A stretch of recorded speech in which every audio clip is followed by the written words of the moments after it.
Thank you, Mr. Speaker. A state of emergency has been declared in Sri Lanka by Prime Minister Ranil Wickremesinghe after President Rajapaksa fled the country last night.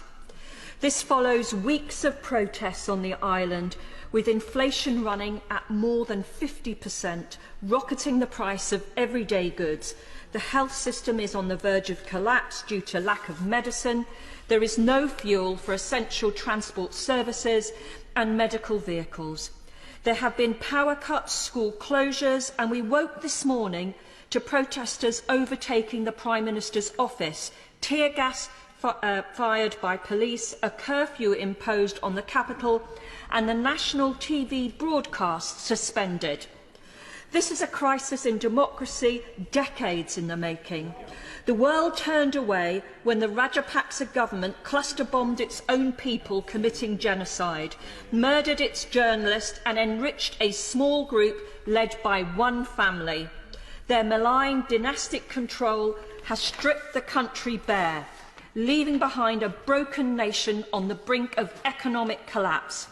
Sri Lanka is unable to buy essential goods from abroad and for the first time in its history failed to make a payment on its foreign debt, a consequence of swinging populist tax cuts at the time of economic instability.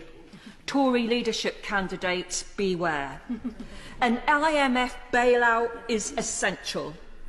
But does the Minister agree with me that any financial assistance must go hand in hand with democratic and human rights reforms, particularly for the Tamil community, who continue to fight for truth, justice and accountability as a result of the human rights abuses perpetrated at the end of the civil war by the outgoing Rajapaksa regime?